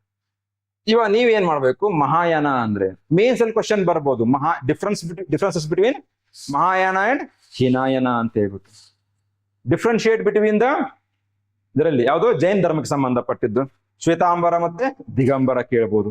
ಹೌದಾ? ಪ್ರಜ್ಞಾಪರಮಿತ ಸೂತ್ರ ಆ ಟೆಕ್ಸ್ಟ್ ಯಾವಾಗ ಕಂಪೈಲ್ ಆಯ್ತು, ಏನು, ಎಲ್ ಕಂಪೈಲ್ ಆಗಿದೆ, ಹೌದಾ? ಮಹಾಯಾನ ಬುದ್ಧಿಸಮ್ ಅಂದ್ರೆ ಏನು, ಈ ರೀತಿ ಹೊಲಿಸ್ಟಿಕ್ ಆಗಿ ತಿಳ್ಕೊಂಡಾಗ ಮಾತ್ರ ಏನಾಗುತ್ತೆ, ಪ್ರಿಲಿಮ್ಸ್ ಈಸಿಯಾಗಿ ಕ್ಲಿಯರ್ ಆಗುತ್ತೆ. ವಿಶುದ್ಧಿ ಮಗ್ಗ ಏನಿದು? ವಿಶುದ್ಧಿ ಮಗ್ಗ ಇದನ್ನ ರಚನೆ ಮಾಡಿದ್ಯಾರು? ಆಚಾರ್ಯ ಬುದ್ಧಘೋಷ. ಎಲ್ಲಿ ರಚನೆ ಮಾಡ್ತಾರೆ? ಮಹಾವಿಹಾರ, ಎಲ್ಲಿ? ಶ್ರೀಲಂಕಾದಲ್ಲಿ ರಚನೆ ಆಗಿದ್ದು. ಇದು ಎದ್ರ ಬಗ್ಗೆ ಇದೆ ಅನ್ನೋದ್ರ ಬಗ್ಗೆ ಸ್ಟಡಿ ಮಾಡಿ. ತೆರವಾದ ಬುದ್ಧಿಸಮ್ ಅಂತ ಬರುತ್ತೆ ನೋಡಿ. ಇಲ್ಲಿ ತೆರವಾದ ಆ ಮೀನಿಂಗ್ ಏನು? ತೆರವಾದ, ತೆರ ಅಂದ್ರೆ ಹಿರಿಯರು, ಅದೇ ಹೀನಾಯನ. ಮುಂಚೆ ತೆರವಾದ ಅಂತ ಇದ್ರು, ಆಮೇಲೆ ಹೀನಾಯನ ಆಗುತ್ತೆ. ಅದು ಏನು? ವಿಶುದ್ಧಿ ಮಗ್. ಎದ್ರ ಮೇಲೆ ಇದೆ? ತೆರವಾದ ಬುದ್ಧಿಸಮ್. ಎಲ್ಲಿ ಕಂಪೈಲ್ ಆಗಿದೆ? ಶ್ರೀಲಂಕಾದಲ್ಲಿ ಕಂಪೈಲ್ ಆಗಿದೆ. ಎದ್ರ ಬಗ್ಗೆ ಇದೆ? ನಿರ್ವಾಣ, ನಿಬ್ಬಣ ಅಂತ ಕರಿತೀವಿ, ನಿರ್ವಾಣ ಅಂತ ಕರಿತೀವಿ. ಆ ನಿರ್ವಾಣವನ್ನ ನಾವು ಹೇಗೆ ಅಟೆಂಡ್ ಮಾಡ್ಬೋದು? ನಿರ್ವಾಣವನ್ನ ಹೇಗೆ ನಾವು ಪಡ್ಕೊಳ್ಬಹುದು? ಆ ನಿಬ್ಬಣವನ್ನು ಹೇಗೆ ಪಡ್ಕೋಬೇಕು ಅನ್ನೋದ್ರ ಬಗ್ಗೆ ನಮ್ಗೇನಿದೆ? ವಿಶುದ್ಧಿ ಮಗ್ಗ ಹೇಳುತ್ತೆ. ಸರ್ವಸ್ತಿವಾದ ವಿನಯ ಬರ್ದಿರೋ ಯಾರು? Sanghabhuti was the author of a commentary. Sarvastivada Vinaya. ಇದು ಏನಿದು ಸರ್ವಸ್ತಿವಾದ ವಿನಯ ಅಂತ ಹೇಳ್ಬಿಟ್ಟು? ಸರ್ವಸ್ತಿವಾದ ವಿನಯ ಅಂದ್ರೇನು? ಇವಾಗ ಬೌದ್ಧ ಮುನಿಗಳು ಇರ್ತಾರೆ. ಆ ಬೌದ್ಧ ಮುನಿಗಳು ವಿಹಾರ ಚೈತ್ಯದಲ್ಲಿ ಕೆಲವೊಂದು ನಿಯಮಾವಳಿಗಳನ್ನ ಪಾಲನೆ ಮಾಡ್ಬೇಕು. ಆ ಪಾಲನೆ ಏನ್ ಮಾಡ್ತಾರೆ? ನಿಯಮಾವಳಿಗಳು, ಅದರ ಮೇಲೆ ಇದ್ದಿದ್ದು ಯಾವುದು? ಸರ್ವಸ್ತಿವಾದ ವಿನಯ. ಎಸ್ಪೆಷಲಿ ನಿಮ್ಮ ಕಾಶ್ಮೀರ ಚೈನಾದಲ್ಲಿ ಏನಾಗುತ್ತೆ, ಈ ರೀತಿಯಾದಂತ ಒಂದು ಸರ್ವಸ್ತಿವಾದ ವಿನಯ ಅಂತ ಹೇಳ್ಬಿಟ್ಟು ಏನಾಗುತ್ತೆ, ಒಂದು ಬೇರೆ ಪಂಥನೇ ಬಂದಿದೆ. ಆ ಪಂಥದ ಮೇಲೆ ಇದ್ದಂತ ಆ ಒಂದು ಸರ್ವಸ್ತಿವಾದ ವಿನಯ, ಸರ್ವಸ್ತಿವಾದ ಅಂತ ಹೇಳ್ಬಿಟ್ಟು ಬೌದ್ಧ ಧರ್ಮದ ಮುನಿಗಳು ಇರ್ತಾರಲ್ಲ, ಆ ಮುನಿಗಳು ಪಾಲನೆ ಮಾಡುವಂತ ನಿಯಮಾವಳಿಗಳ ಮೇಲೆ ಕಮೆಂಟರಿ ಬರ್ದವ್ರು ಯಾರು? ಸಂಘಭೂತಿ. ಅದಾದ್ಮೇಲೆ ಯಾವುದು? ಲಲಿತ ವಿಸ್ತಾರ. ಇದೆಯಲ್ಲಿ ಸಂಸ್ಕೃತ ಭಾಷೆಯಲ್ಲಿ. ಇನ್ನೊಂದು ಭಾಷೆಯನ್ನು ಕೇಳ್ಬೋದು. ಫಾರ್ ಎಕ್ಸಾಂಪಲ್ ಇವಾಗ ವಿಶುದ್ಧಿ ಮಗ್ಗ ಇದೆ, ಇದು ಯಾವ ಭಾಷೆಯಲ್ಲಿದೆ? ಪಾಲಿ ಭಾಷೆಯಲ್ಲಿದೆ. ಆದರೆ ಲಲಿತ ವಿಸ್ತಾರ ಯಾವ ಭಾಷೆಯಲ್ಲಿದೆ? ಸಂಸ್ಕೃತ ಭಾಷೆಯಲ್ಲಿದೆ. ಆದ್ರೆ ಲಲಿತ ವಿಸ್ತಾರ ಎದ್ರ ಬಗ್ಗೆ ಇದೆ? ಎದ್ರ ಮೇಲೆ ಇದೆ? ಯಾವ ಒಂದು ಬುದ್ಧಿಸಮ್ ಸಂಬಂಧಪಟ್ಟಿದ್ದಂತಹ ಒಂದು ಗ್ರಂಥ ಅಂತ ಕೂಡ ನೀವೇನ್ ಮಾಡ್ಬೋದು? ಇದು ಮಾಡ್ಬೋದು. ಫಾರ್ ಎಕ್ಸಾಂಪಲ್ ಇವಾಗ ವಿಶುದ್ಧಿ ಮಗ್ಗ ಆಯ್ತಾ, ತೆರವಾದ ಅಂತೇಳಿ ಇದಾಯ್ತು. Lalita Vistara it is also Mahayana Buddhism. Mahayana ಬುದ್ಧಿಸಮ್ಗೆ ಸಂಬಂಧಪಟ್ಟಂತಹ ಒಂದು ಗ್ರಂಥ. ಏನಿದು? ಅದರಲ್ಲೇ ಇದೆ ಯಾವುದು? ಲಲಿತ ವಿಸ್ತಾರ ಅಂದ್ರೆ ಏನು? ಲಲಿತ ಅಂದ್ರೇನು? ಗ್ರೇಸ್ಫುಲ್. ವಿಸ್ತಾರ ಅಂದ್ರೇನು? ಎಕ್ಸ್ಪಾನ್ಷನ್. ಸಂಸ್ಕೃತ ಭಾಷೆಯಲ್ಲಿದೆ. ಯಾವ ಒಂದು ಪಂಥಕ್ಕೆ ಸಂಬಂಧಪಟ್ಟಿದ್ದು? ಮಹಾಯಾನ ಬುದ್ಧಿಸಮ್. ಎದರ ಬಗ್ಗೆ ಮಾಹಿತಿ ನೀಡುತ್ತೆ ಇದು? ಬುದ್ಧರ ಜನನ ಇಂದ ಹಿಡಿದು ಅವರು ಏನು ಸಾರನಾಥದಲ್ಲಿ ತಮ್ಮ ಒಂದು ಮೊದಲ ಧರ್ಮೋಪದೇಶವನ್ನು ನೀಡ್ತಾರಲ್ಲ, ಧರ್ಮಚಕ್ರ ಪ್ರವರ್ತನ ಅಂತ ನಾವೇನ್ ಕರೀತೀವಿ, ಅಂದ್ರೆ ಸಂಪೂರ್ಣ ಬುದ್ಧರ ಜೀವನ ಶೈಲಿಯ ಬಗ್ಗೆ ನಮಗೆ ಮಾಹಿತಿ ನೀಡೋದು ಯಾವುದು? ಲಲಿತ ವಿಸ್ತಾರ. ಅವ್ರ ಮನೆ ಬಿಟ್ಟು ಬರ್ತಾರೆ, ಗ್ರೇಟ್ ಇನನ್ಸಿಯೇಷನ್ ಅಂತ ನಾವು ಏನ್ ಕರಿತೇವೆ, ಅದು ಇರ್ಬೋದು. ಬೋಧಗಾಯದಲ್ಲಿ ಅವ್ರಿಗೇನು ಜ್ಞಾನೋದಯ ಆಗುತ್ತಲ್ಲ, ಅದ್ರ ಬಗ್ಗೆನೂ ಇರ್ಬೋದು. ಸಾರನಾಥದಲ್ಲಿ ಅವ್ರು ಏನು ಮೊದಲು ಧರ್ಮೋಪದೇಶವನ್ನು ನೀಡ್ತಾರೆ, ಯಾರ ಮುಂದೆ ನೀಡ್ತಾರೆ? 5 ಜನ ಅವ್ರ ಶಿಷ್ಯಂದ್ರು ಇರ್ತಾರಲ್ಲ, ಅದ್ರ ಬಗ್ಗೆ ನಮಗೆ ಮಾಹಿತಿ ನೀಡೋದು ಯಾವುದು? ಲಲಿತ ವಿಸ್ತಾರ. ಸೊ ಈ ರೀತಿಯಾಗಿ ಏನ್ ಮಾಡಿ 4 ಮೇಲೂ ಮಾಡ್ಬೇಕು, ವರ್ಕ್ ಮಾಡ್ಬೇಕು. ಸೊ ನೆಕ್ಸ್ಟ್ ಟೈಮ್ ಪ್ರಶ್ನೆ ಇದನ್ನು ಸಂಘಭೂತಿ ಮೇಲೆ ಕೇಳಿದ್ದಾರೆ. ಆದ್ರೆ ಚೈನಾಕ್ ಹೋಗಿದ್ದು ತುಂಬಾ ಜನ ಹೋಗಿದ್ದಾರೆ ಬೌದ್ಧ ಮುನಿಗಳು. ಉದಾಹರಣೆಗೆ 5ನೇ ಶತಮಾನದಲ್ಲಿ ಪರಮಜೀವ ಅಂತ ಒಬ್ರು ಹೋಗ್ತಾರೆ. 6ನೇ ಶತಮಾನದಲ್ಲಿ ಪರಮಾರ್ಥ ಅಂತ ಒಬ್ರು ಹೋಗಿರ್ತಾರೆ. 6ನೇ ಶತಮಾನದಲ್ಲಿ ಬೋಧಿ ಧರ್ಮ ಅಂತ ಒಬ್ರು ಹೋಗಿದ್ದಾರೆ. ಸೊ ಈ ರೀತಿಯಾಗಿ ಚೈನಾಕ್ ಹೋದವ್ರು ಇರ್ಬೋದು, ಸೆಂಟ್ರಲ್ ಏಷ್ಯಾಕ್ ಹೋದವ್ರು ಇರ್ಬೋದು. ಯಾಕೆ ಅಶೋಕನು ಕೂಡ ಕಳಿಸ್ತಾನೆ, ಹಲವಾರು ಬೌದ್ಧ ಮುನಿಗಳು ಹೋಗ್ತಾರೆ. ಅವ್ರ ಬಗ್ಗೆ ತಿಳ್ಕೊಳ್ಳಿ. ಯಾರು ಮತ್ತೆ ಸಂಘಭೂತಿ ಬಿಟ್ಟು ಮತ್ತೆ ಯಾರು ಹೋಗಿದ್ದಾರೆ ಚೈನಾಗೆ? ಹೌದಾ? ಅಲ್ಲಿಂದ ಬಂದವರು ಇದ್ದಾರೆ, ಫಾಹೇನು, ವಾಯ್ತ್ ಸಿಂಗು, ಬೌದ್ಧ ಧರ್ಮದ ಬಗ್ಗೆ ತಿಳ್ಕೊಳ್ಳಿಕ್ಕೆ ಬಂದಂತ ಯಾತ್ರಿಕರು, ಅವ್ರ ಬಗ್ಗೆ ಸ್ಟಡಿ ಮಾಡಿ. ಹೌದಾ? 6ನೇ ಪ್ರಶ್ನೆ ನೋಡಿ. Who of the following rulers of the medieval India gave permission to the Portuguese to build a fort at Bhatkal? Krishnadevaraya, Narasimha Saluva, Mohammad Shah III, Bahmani kingdom, Yusuf Adil Shah, ಬಿಜಾಪುರ್ನ ಯೂಸುಫ್ ಆದಿಲ್ ಶಾ. ಹೌದಾ? ಇವಾಗ ಪೋರ್ಚುಗೀಸರ ಜೊತೆ ಒಂದು ಒಳ್ಳೆ ಸಂಬಂಧವನ್ನ ಇಟ್ಕೊಂಡಂತ ವ್ಯಕ್ತಿ ಯಾರು ನೋಡಿ. ಇಲ್ಲಿ ಪೊಲಿಟಿಕಲ್ ಹಿಸ್ಟ್ರಿ ಕೇಳಿದ್ದಾರೆ, ಇಲ್ಲಿ ಪ್ರಿಲಿಮ್ಸ್ ಅಲ್ಲಿ ಕೃಷ್ಣದೇವರಾಯನ ಮೇಲೆ ಕ್ವಶನ್ ಕೇಳಿದ್ದಾರೆ. ಇದೇ ಕೃಷ್ಣದೇವರಾಯರ ಮೇಲೆ ಏನ್ ಮಾಡಿದ್ದಾರೆ, ಮೇನ್ಸ್ ಅಲ್ಲಿ ಕ್ವಶನ್ ಕೇಳಿದ್ದಾರೆ. ಯಾವ ರೀತಿ ಕೇಳಿದ್ದಾರೆ? He was a great administrator and he was also great scholar. ಒಬ್ಬ ಒಳ್ಳೆ ಆಡಳಿತಗಾರ ಕೂಡ ಆಗಿದ್ದ ಕೃಷ್ಣದೇವರಾಯ. ಅದ್ರ ಜೊತೆಗೆ ಏನಾಗಿತ್ತು, ಉತ್ತಮ ವಿದ್ವಾಂಸ ಕೂಡ ಆಗಿತ್ತು. ಯಾಕಂದ್ರೆ ತಾನು ಒಬ್ಬ ಕವಿ ವಿದ್ವಾಂಸ ಜೊತೆಗೆ ಏನಾಗಿತ್ತು, ಅವನ ಆಸ್ಥಾನದಲ್ಲಿ ಅಷ್ಟ ದಿಗ್ಗಜರಿದ್ರು. ಅಲ್ಲಾಸಾನಿ ಪೆದ್ದಣ್ಣ ಇರ್ಬೋದು, ತೆನಾಲಿ ರಾಮ ಇರ್ಬೋದು. ಈ ರೀತಿ ವಿದ್ವಾಂಸರು ಕೂಡ ರಾಜಾಶ್ರಯವನ್ನು ನೀಡಿದ್ರು. ಇದೆಲ್ಲಿ ಕೇಳಿದರೆ ಮೇನ್ಸ್ ಅಲ್ಲಿ ಕೇಳಿದ್ರು. ಫಿಲಿಮ್ಸ್ ಅಲ್ಲಿ ಏನ್ ಕೇಳಿದರೆ, ಪೋರ್ಚುಗೀಸರಿಗೆ ಭಟ್ಕಳಲ್ಲಿ ಏನಾಗಿದೆ, ಒಂದು ಕೋಟೆಯನ್ನ ನಿರ್ಮಾಣ ಮಾಡ್ಲಿಕ್ಕೆ ಪರ್ಮಿಷನ್ ಕೊಟ್ಟಿದ್ದಾರೆ ಶ್ರೀಕೃಷ್ಣ ದೇವರಾಯ. 1509 ಇಂದ ಹಿಡಿದು 1529 ವರೆಗೂ 20 ವರ್ಷ ಆಳ್ವಿಕೆ ಮಾಡ್ತಾರೆ. ಅದೇ ಟೈಮಲ್ಲಿ ಏನಾಗಿದೆ, ಪೋರ್ಚುಗೀಸರು ಭಾರತಕ್ಕೆ ಬರ್ತಾರೆ. ಯಾಕಂದ್ರೆ ಟೈಮ್ ಲೈನ್ ನೋಡಿ, 1498 ಭಾರತಕ್ಕೆ ಬಂದಂತ ಒಂದು ಸಿ ರೂಟ್ ನ ಕಂಡಿದ್ದು ಯಾರು, ವಾಸ್ಕೋ ಡಿ ಗಾಮ. ಅದ್ರ ಆ ರಿಲೇಶನ್ಶಿಪ್ ಯಾಕೆ ಬಿಲ್ಟ್ ಆಯ್ತು, ಅದ್ರ ಬಗ್ಗೆ ಸ್ಟಡಿ ಮಾಡಿ. ಉದಾಹರಣೆಗೆ ಏನಾಗಿತ್ತು, ಸೆಂಟ್ರಲ್ ಏಷ್ಯಾದಲ್ಲಿದ್ದಂತ ಉತ್ತಮವಾದಂತ ಕುದುರೆ ತಳಿಗಳು ಯಾರಿಗೆ ಅವಶ್ಯಕತೆ ಇತ್ತು, ಶ್ರೀಕೃಷ್ಣ ದೇವರಿಗೆ. ಹೀಗಾಗಿ ಆ ಒಂದು ವ್ಯಾಪಾರ ಸಂಬಂಧ ಅದು ಕೇಳ್ಬೋದು. ಇಲ್ಲ ಶ್ರೀಕೃಷ್ಣ ದೇವರಾಯರ ಆಸ್ಥಾನಕ್ಕೆ ಭೇಟಿ ನೀಡಿದಂತಹ ಯಾತ್ರಿಕರು, ವಿದೇಶಿ ಯಾತ್ರಿಕರು, ಬರ್ಬೋಸಾ ಬರ್ತಾನೆ. ಹೌದಾ? 1ನೇ ದೇವರಾಯ, 2ನೇ ದೇವರಾಯ, ಶ್ರೀಕೃಷ್ಣ ದೇವರ ಎಲ್ಲರ ಆಸ್ಥಾನಕ್ಕೂ ಬೇರೆ ಬೇರೆ ವಿದೇಶಿ ಯಾತ್ರಿಕರು ಬರ್ತಾರೆ. ಅಬ್ದುಲ್ ರಜಾಕ್ ಬರ್ತಾನೆ, ಡೊಮಿಂಗೋ ಪೇಸ್ ಬರ್ತಾನೆ, ನುನೀಸ್ ಬರ್ತಾನೆ, ನಿಕೋಲೋ ಡಿ ಕಾಂಟಿ ಬರ್ತಾನೆ. ಯಾರ್ಯಾರು ಆಸ್ಥಾನಕ್ಕೆ ಭೇಟಿ ನೀಡಿದ್ರೆ ಅದ್ರ ಮೇಲೆ ಪ್ರಶ್ನೆಯನ್ನ ಕೇಳ್ಬೋದು. ಸಳುವ ನರಸಿಂಹ ಸಳುವ ಯಾರು, ಮೊಹಮ್ಮದ್ ಶಾ III. ಇದ್ರ ಬಗ್ಗೆ ಮೊಹಮ್ಮದ್ ಶಾ III ಬಗ್ಗೆ ನೀವು ಓದ್ಬೇಕಾದ್ರೆ ಇಲ್ಲಿ ಒಬ್ಬ ವ್ಯಕ್ತಿ ಬಗ್ಗೆ ಏನ್ ಮಾಡಿ ಗಮನ ಕೊಡಿ. ಯಾರು? ಮೊಹಮ್ಮದ್ ಗವಾನ್. ಹೌದಾ? 2 ಪುಸ್ತಕಗಳನ್ನ ಬರೀತಾನೆ. ಆ ಪುಸ್ತಕದ ಬಗ್ಗೆ ಸ್ಟಡಿ ಮಾಡಿ. ಮೊಹಮ್ಮದ್ ಗವಾನ್ ಕೊಡುಗೆಗಳು ಏನಿತ್ತು, ಮದರಸವನ್ನ ಸ್ಥಾಪನೆ ಮಾಡಿದ್ದಾನೆ ಬೀದರ್ದಲ್ಲಿ. ಹೌದಾ? ಕಂಪ್ಲೀಟ್ಲಿ ಏನಿದೆ, ಫ್ಯಾಕ್ಚುಯಲ್ ಇದೆ. ಇವಾಗ ಶ್ರೀಕೃಷ್ಣ ದೇವರಾಯರಿಗಿದ್ದಂತ ಬೇರೆ ಬೇರೆ ಬಿರುದುಗಳು ಯಾವುದು? ಆಂಧ್ರ ಭೋಜ ಅಂತ ಕರಿತಾ ಇದ್ರು, ಕರ್ನಾಟಕ ರತ್ನ ಸಿಂಹಾಸನದೀಶ್ವರ ಅಂತ ಕರಿತಾ ಇದ್ರು, ಯವನ ರಾಜ ಪ್ರತಿಷ್ಠಾಪನಾಚಾರ್ಯ ಅಂತ ಕರಿತಾ ಇದ್ರು, 3 ರಾಯರ ಗಂಡ ಅಂತ ಕರಿತಾ ಇದ್ರು. ಸೊ ಅವರಿಗಿದ್ದ ಬಿರುದುಗಳು. ಯಾಕಂದ್ರೆ ಲಾಸ್ಟ್ ಟೈಮ್ ಕೇಳಿದ್ದಾರೆ ಪ್ರಶ್ನೆ, 2025 ಅಲ್ಲಿ ಕೇಳಿದ್ದಾರೆ ಟೈಟಲ್ಸ್. ಇರುವ ತುಂಬಾ ಟೈಟಲ್ಸ್ ಇತ್ತು. ಅಷ್ಟ ದಿಗ್ಗಜರು ಯಾರು, ಅವರು ರಚನೆ ಮಾಡಿದಂತ ಕೃತಿಗಳು ಯಾವುದು, ಅದ್ರ ಬಗ್ಗೆ ಸ್ಟಡಿ ಮಾಡಿ. ಯೂಸುಫ್ ಆದಿಲ್ ಶಾ, ಇವನ ಕೊಡುಗೆಗಳು, ಬಿಜಾಪುರ್. ಪ್ರಶ್ನೆ ಬರಬಹುದಲ್ವಾ? 7ನೇ ಪ್ರಶ್ನೆಯನ್ನ ತಗೊಳ್ಳಿ. ಈ ಪ್ರಶ್ನೆನ ಏನ್ ಮಾಡಿದ್ರು, ವಾಪಸ್ UPSC ವಾಪಸ್ ತಗೊಂಡ್ರು. ಅಂದ್ರೆ ಮಿಸ್ಟೇಕ್ ಆಗಿದೆ. ಏನಿದೆ, with reference to the revenue collection by Lord Cornwallis consider the following statement. Mistake ಆಗಿತ್ತು, ಏನ್ ವಾಪಸ್ ತಗೊಂಡ್ರು. ಏನಂತ ಕೇಳಿದರೆ, ಕಾರ್ನ್ವಾಲಿಸ್ ಪ್ರಶ್ನೆ ಇದೆ. ಆದ್ರೆ ಅವ್ರು ಕೇಳಿರೋದು ಏನಿಲ್ಲ, ಸ್ಟೇಟ್ಮೆಂಟ್ ಏನಿದೆ, ರೈತವಾರಿ. ಆದ್ರೆ ರೈತವಾರಿ ಇಂಟ್ರೊಡ್ಯೂಸ್ ಮಾಡೋದು ಯಾರು? Thomas Munro. ಎಲ್ಲಿ? ಮಡ್ರಾಸ್ ಪ್ರೆಸಿಡೆನ್ಸಿ, ಅದಾದ್ಮೇಲೆ ಬಾಂಬೆ ಪ್ರೆಸಿಡೆನ್ಸಿ. ಆದರೆ ನೀವೇನ್ ಮಾಡ್ಬೇಕು, ಇಲ್ಲಿ ರೈತವಾರಿ ಸೆಟ್ಲ್ಮೆಂಟ್ ಅಂದ್ರೆ ಏನು, ಜಮೀನ್ದಾರಿ ಸೆಟ್ಲ್ಮೆಂಟ್ ಅಂದ್ರೆ ಏನು, ಮಹಲ್ವಾರಿ ಸೆಟ್ಲ್ಮೆಂಟ್ ಅಂದ್ರೆ ಏನು, ಮೇನ್ಸ್ ಅಲ್ಲಿ ಕ್ವಶನ್ ರೈಸ್ ಆಗ್ಬೋದು. Impact of land revenue systems ಅಂತ ಕೇಳ್ಬೋದು. ಇಲ್ಲ ಆ 3 land revenue systems merits, demerits, ಸಾಧಕಗಳು ಬಾಧಕಗಳ ಬಗ್ಗೆ ಕೇಳ್ಬೋದು.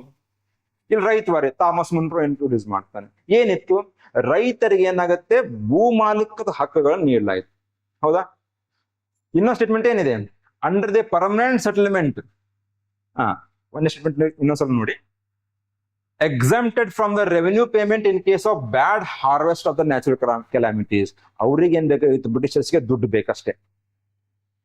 ಅದು ಅಲ್ಲಿ ಫ್ಲಡ್ ಬಂತು, ಬರಗಾಲ ಬಂತು, ಅತಿವೃಷ್ಟಿ ಅನಾವೃಷ್ಟಿ ಸಂಬಂಧ ಇಲ್ಲ, ಯಾವುದೇ ಕಾರಣಕ್ಕೂ ಎಕ್ಸಾಮ್ಷನ್ ಇರಲಿಲ್ಲ. ನೀವು ಆವತ್ತು ಟ್ಯಾಕ್ಸ್ ಕಟ್ಟಲೇಬೇಕು.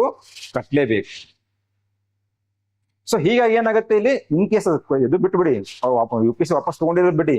ಇಲ್ಲೇನಿದೆ ಸ್ಟೇಟ್ಮೆಂಟ್ ನೋಡಿ, ಎಕ್ಸಾಮ್ಷನ್ ಮಾತ್ರ ಇಲ್ಲ. ಅವತ್ತಿನ ದಿವಸ ಲಾಸ್ಟ್ ಡೇಟ್ ದಿವಸ ನೀವು ಟ್ಯಾಕ್ಸ್ ಕಟ್ಟಬೇಕಷ್ಟೇ.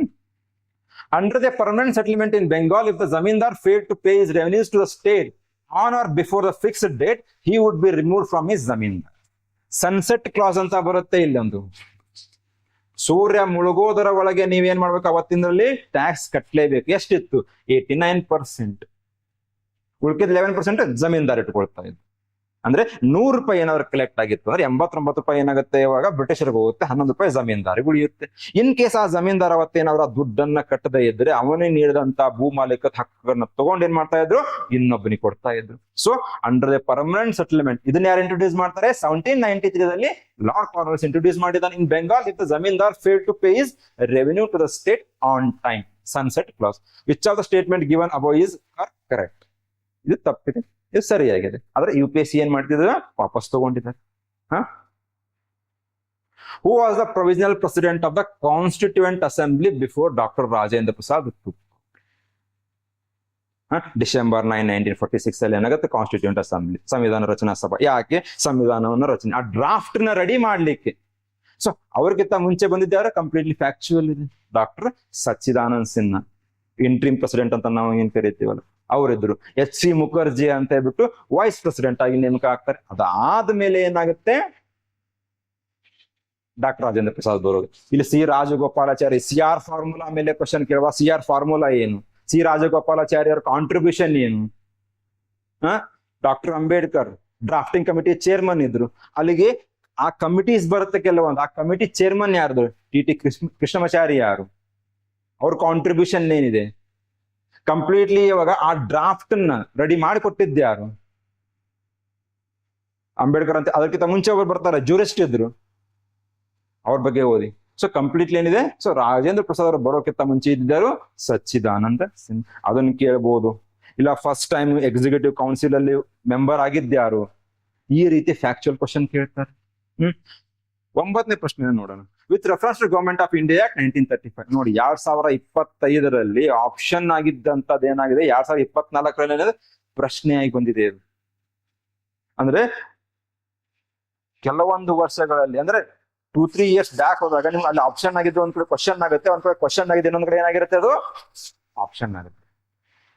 ಏನಿದೆ ನಾನು ನಿಮ್ಗೆ ಹೇಳಿದ್ದೆ, ಕೆಲವೊಂದು ಎಲ್ಲಾ ಆಕ್ಟ್ಸ್ ನೆನಪಿಟ್ಟು ಅವಶ್ಯಕತೆ ಇಲ್ಲ. ಆದ್ರೆ ಕೆಲವೊಂದು ಆಕ್ಟ್ಸ್ ಇರುತ್ತೆ, 1813, 33, 53, 1909 ಆಕ್ಟ್, 1919 ಆಕ್ಟ್, 1935. ಈ ಕೆಲವೊಂದು ಪ್ರೊವಿಷನ್ಸ್ ಏನಿರುತ್ತೆ ನೆನ್ಪಿಟ್ಕೊಳ್ಳೇಬೇಕು. ಆ ಕೆಲವೊಂದು ಆಕ್ಟ್ಸ್ ಪ್ರೊವಿಷನ್ಸ್ ನೆನಪಿದ್ದಾಗ ಏನಾಗುತ್ತೆ, ನಿಮ್ಗೆ ಬೇರೆ ಯಾವುದೇ ಸ್ಟೇಟ್ಮೆಂಟ್ ತಂದಲ್ಲಿ ಹಾಕಿದ್ರು ಕೂಡ ನೀವೇನ್ ಮಾಡ್ಬೋದು ಅಂದ್ರೆ ಎಲಿಮಿನೇಟ್ ಮಾಡ್ಬೋದು. It provided for the establishment of all India federation, ಒಂದು ಒಕ್ಕೂಟ ಸಂಸ್ಥೆ, ಒಕ್ಕೂಟ ವ್ಯವಸ್ಥೆ, based on the union of the British Indian provinces and the princely States. ಆ ಆಕ್ಟ್ ಅಲ್ಲಿ ಆ ಪ್ರೊವಿಷನ್ ಇದೆ. ಏನ್ ಮಾಡ್ತೀವಿ ನಾವು, ಒಂದು ಒಕ್ಕೂಟ ವ್ಯವಸ್ಥೆ ಇರುತ್ತೆ. ಆ ಒಕ್ಕೂಟ ವ್ಯವಸ್ಥೆಯಲ್ಲಿ ಏನಿರುತ್ತೆ, ಬ್ರಿಟಿಷ್ ಇಂಡಿಯನ್ ಪ್ರಾವಿನ್ಸಸ್, ಅಂದ್ರೆ ಬ್ರಿಟಿಷರಿಗೆ ನೇರವಾಗಿ ಆಡಳಿತವನ್ನ ಮಾಡ್ತಾ ಇರೋದಿಲ್ಲ ಆ ಒಂದು ಪ್ರಾಂತ್ಯಗಳು, ಅದಾದ ಮೇಲೆ ಪ್ರಾದೇಶಿಕ ಸಂಸ್ಥಾನಗಳು. ಇದು ಒಕ್ಕೂಟ ವ್ಯವಸ್ಥೆ. ನಮ್ದು ಇವಾಗ ಒಕ್ಕೂಟ ವ್ಯವಸ್ಥೆ ಏನಿದೆ, ಸೆಂಟ್ರಲ್ ಇರುತ್ತೆ, ಸ್ಟೇಟ್ ಇರುತ್ತೆ, ಹೌದು ತಾನೆ? ಅದೇ ರೀತಿಯಾದಂತಹ ಒಂದೇನಿರುತ್ತೆ, ಫೆಡರೇಷನ್ ಅನ್ನ ಸ್ಥಾಪನೆ ಮಾಡಬೇಕು ಅಂತ ಹೇಳಿದ್ದು ಯಾವುದು, government of India 1935. Defence and foreign affairs var kept under the control of the federal legislature. ನೀವು ಇವಾಗ ಓದ್ಬೇಕಾದ್ರೂ ಕೂಡ ಏನಾಗಿರುತ್ತಪ್ಪ ಅಂದ್ರೆ ಡಯಾರ್ಕಿ ಅಂತ ಬರುತ್ತೆ ಒಂದು. ಏನು ಡಯಾರ್ಕಿ ಅಂದ್ರೆ ಅರ್ಥ ಏನು, ಅದ್ರ ಬಗ್ಗೆ ಫಸ್ಟ್ ತಿಳ್ಕೊಳ್ಳಿ. ಅದಾದ್ಮೇಲೆ ಕೆಲವೊಂದು ಆಕ್ಟ್ಸ್ ಮೂಲಕ ಏನ್ ಮಾಡ್ತಾರೆ, ರಿಸರ್ವ್ ಲಿಸ್ಟ್, ಫೆಡರಲ್ ಯಾವುದು ಟ್ರಾನ್ಸ್ಫರ್ ಲಿಸ್ಟ್ ಅಂತ ಮಾಡ್ತಾರೆ. ಅಂದ್ರೆ ಕೆಲವೊಂದು ವಿಷಯಗಳು ಏನಿರುತ್ತೆ ಇವಾಗ ರಿಸರ್ವ್ಡ್, ಕೆಲವೊಂದು ಏನಿರುತ್ತೆ ಟ್ರಾನ್ಸ್ಫರ್ಡ್. ಯಾವ ರೀತಿ ಅಂದ್ರೆ governor general plus executive council ಇವ್ರು ಏನು ನಿರ್ಧಾರಗಳನ್ನು ತಗೊಳ್ತಾರಲ್ಲ, ಅದಕ್ಕೆ ಅವ್ರು ಯಾವುದೇ ರೀತಿಯಾದಂತಹ ಆನ್ಸರೇಬಲ್ ಇರೋದಿಲ್ಲಪ್ಪ ಇದಕ್ಕೆ. ಸೊ ಅದು ಯಾವುದು, ರಿಸರ್ವ್ ಲಿಸ್ಟ್. ಅಲ್ಲೇನಿತ್ತು, ಡಿಫೆನ್ಸ್ ಆಗಿರ್ಬೋದು, ಫಾರಿನ್ ಅಫೇರ್ಸ್ ಆಗಿರ್ಬೋದು, ಟ್ರೈಬಲ್ ಅಫೇರ್ಸ್ ಆಗಿರ್ಬೋದು, ಇದೆಲ್ಲ ಎಲ್ಲಿತ್ತು, ಕಮ್ಯುನಿಕೇಶನ್ ಆಗಿರ್ಬೋದು, ಅದೆಲ್ಲಿದೆ, ರಿಸರ್ವ್ಡ್ ಅಲ್ಲಿದೆ. ಇನ್ ಟ್ರಾನ್ಸ್ಫರ್ಡ್ ಅಂದ್ರೆ ಏನು, ಎಕ್ಸಿಕ್ಯೂಟಿವ್ ಕೌನ್ಸಿಲ್, ಇದು ಯಾವುದು governor general plus legislative council. ಇಲ್ಲಿ ಅವ್ರ ಆನ್ಸರ್, ಇಲ್ಲಿ ಯಾವುದೇ ರೀತಿಯಾದಂತ ನಿರ್ಧಾರಗಳನ್ನ ಅವ್ರು ತಗೊಂಡ್ರೆ ಏನಿರುತ್ತೆ, ಅವರು ಹೌಸ್ಗೆ ಆನ್ಸರಬಲ್ ಇರ್ತಾರೆ. ಆದ್ರೆ ಇಲ್ಲಿ ಏನಾಗುತ್ತೆ, ರಿಸರ್ವ್ ಅಲ್ಲಿ ಇದಿಲ್ಲ. ಇದು ಮುಂಚೆ ಎಲ್ಲಿತ್ತು, ಪ್ರಾವಿನ್ಸಸ್ ಅಲ್ಲಿ ಇತ್ತು. ಆ ಪ್ರಾವಿನ್ಸಸ್ ಅಲ್ಲಿ ಇದ್ದಂತಹ ಆ ರೀತಿಯಾದಂತಹ ಒಂದು ಆಡಳಿತ ವ್ಯವಸ್ಥೆಯನ್ನ ಏನ್ ಮಾಡಿದ್ರು, ತೆಗೆದು ಹಾಕ್ತಾರೆ. ಆದರೆ ಅದೇ ರೀತಿಯಾದಂತ ಆಡಳಿತವನ್ನ ಎಲ್ಲಿ ತಗೊಂಡ್ಬರ್ತಾರೆ, ಸೆಂಟ್ರಲ್ ತಗೊಂಬಂದ್ರು. ಆದ್ರೆ ಇಲ್ಲಿ ಏನ್ ಹೇಳಿದ್ರೆ kept under the control of federal legislature. ಇರಲಿಲ್ಲ, ಅದು ಕಂಪ್ಲೀಟ್ಲಿ ಏನಿತ್ತು, ಗವರ್ನರ್ ಜನರಲ್ ಪ್ಲಸ್ 3 ಕೌನ್ಸಿಲರ್ಸ್ ಅವ್ರು ಮಾತ್ರ ನಿರ್ಧಾರವನ್ನ ತಗೋತಾ ಇದ್ರು. ಯಾವುದಕ್ಕೆ? ಡಿಫೆನ್ಸ್ ಆಗಿರ್ಬೋದು, ಫಾರಿನ್ ಅಫೇರ್ಸ್ ಆಗಿರ್ಬೋದು, ಅದ್ರ ಬಗ್ಗೆ ಫಿನಾನ್ಸ್ ಆಗಿರ್ಬೋದು. ಅಂದ್ರೆ ಆನ್ಸರೇಬಲ್ ಇಲ್ಲ. ಸೊ ಇಲ್ಲಿ ಏನಾಯ್ತು ಸ್ಟೇಟ್ಮೆಂಟ್? ಎರಡನೇ ಸ್ಟೇಟ್ಮೆಂಟ್ ಏನಾಗಿದೆ? ರಾಂಗ್ ಆಗಿದೆ. ಆನ್ಸರ್ ಏನಾಯ್ತು? 1 ಓನ್ಲಿ ಆಯ್ತು. ಸೊ ಅಂದ್ರೆ ಇಲ್ಲಿ 2 ಮಾತ್ರ ಕೇಳಿದಾರೆ. ಕೆಲವೊಂದು ಟೈಮ್ ಏನ್ ಮಾಡ್ತಾರೆ, 3 ಸ್ಟೇಟ್ಮೆಂಟ್ಸ್ ಕೇಳ್ಬೋದು, 4 ಸ್ಟೇಟ್ಮೆಂಟ್ಸ್ ಕೇಳ್ಬೋದು. ಇಲ್ಲಿ ವಿಚ್ ಆಫ್ ದ ಅಬೌವ್ ಅಂತ ಕೇಳಿದಾರೆ, ಇಲ್ಲಿ ಏನ್ ಮಾಡ್ಬೋದು, ಇಲ್ಲ ಅಂದ್ರೆ ಅವರು ಹೌ ಮೆನಿ ಅಂತಾನು ಕೇಳ್ಬೋದು, ಮೇಲಿನ ಎಷ್ಟು ಹೇಳಿಕೆಗಳು ಸರಿಯಾಗಿದೆ ಅಂತಾನು ಕೂಡ ಕೇಳ್ಬೋದು. ಹೌದಾ? Next, consider the following pairs. Party ಕೊಟ್ಟಿದ್ದಾರೆ, ಲೀಡರ್ ಕೊಟ್ಟಿದ್ದಾರೆ. ನಾನು ನಿಮ್ಗೆ ಹೇಳಿದ್ದೆ 1857 ಆಕ್ಟ್ ಕೇಳ್ಬೋದು. ಒಂದ್ ಕಡೆ ಏನ್ ಮಾಡ್ತಾರೆ, ಸೆಂಟರ್ ಕೊಡ್ತಾರೆ, ಲೀಡರ್ ಕೇಳ್ತಾರೆ. ಇಲ್ಲಿ ಕೂಡ ಅದನ್ನೇ ಮಾಡಿದ್ದಾರೆ. ಇದು ಕೂಡ ಏನಿದೆ, ಫ್ಯಾಕ್ಚುಯಲ್ ಇದೆ. ಯಾವ್ದು? ಭಾರತೀಯ ಜನಸಂಘ. ಡಾಕ್ಟರ್ ಶ್ಯಾಮ್ ಪ್ರಸಾದ್ ಮುಖರ್ಜಿ ಅವರ ಸ್ಥಾಪನೆ ಮಾಡಿದ್ದೆ ಯಾವುದು? Bharatiya Jana Sangh. It was a political wing of RSS. ಯಾವಾಗ ಸ್ಥಾಪನೆ ಆಗುತ್ತೆ? 1951 ನಲ್ಲಿ ಸ್ಥಾಪನೆ ಮಾಡ್ತಾರೆ. ಹೌದಾ? ಕರೆಕ್ಟ್ ಇದೆ. ಇಲ್ಲಿ ನೋಡಿ ಹೌ ಮೆನಿ ಅಂತ ಕೇಳಿದ್ರೆ ಒಂದಾಯ್ತು. ಇವಾಗ ಸೋಷಿಯಾಲಿಸ್ಟ್ ಪಾರ್ಟಿ. ಈ ಸೋಷಿಯಾಲಿಸ್ಟ್ ಪಾರ್ಟಿ ಸ್ಥಾಪನೆ ಮಾಡೋದು 3 ಜನ: ಜಯಪ್ರಕಾಶ್ ನಾರಾಯಣ, ಆಚಾರ್ಯ ನರೇಂದ್ರ ದೇವ್, ರಾಮ್ ಮನೋಹರ್ ಲೋಹಿಯಾ ಸ್ಥಾಪನೆ ಮಾಡ್ತಾರೆ. ಯಾವಾಗ ಸ್ಥಾಪನೆ ಮಾಡಿದ್ರು? 1934. ಯಾವುದು? Socialist party, C Rajagopalachari. Congress for democracy ಇದ್ಯಾರು ಸ್ಥಾಪನೆ ಮಾಡಿದರೆ? ಜಗಜೀವನ್ ರಾಮ್ ಅಂತ ಹೇಳಿದ್ದಾರೆ. It was established by Jagjivan Ram in the year 1977. 1977ರಲ್ಲಿ. ಯಾವ್ದಕ್ಕೆ? To counter the Congress. ಹೌದಾ? ಕರೆಕ್ಟ್ ಆಯ್ತಾ? ಸ್ವತಂತ್ರ ಪಾರ್ಟಿ ಆಚಾರ್ಯ ನರೇಂದ್ರ. ಇಲ್ಲೇನ್ ಮಾಡಿದ್ದಾರೆ ಅವರು? ಶಫಲ್ ಮಾಡಿದ್ದಾರೆ. ಆಚಾರ್ಯ ನರೇಂದ್ರ ದೇವ್ ಆಗಿರ್ಬೇಕಾಗಿತ್ತು, ಇಲ್ಲಿ ಬರಬೇಕಾಗಿತ್ತು. ಸಿ ರಾಜಗೋಪಾಲಾಚಾರಿ ಏನಾಗಿರ್ಬೇಕು? ಇಲ್ಲಿ ಬರಬೇಕಾಗಿತ್ತು. ಸೊ ಸ್ವತಂತ್ರ party was established by C Rajagopalachari in the year 1959.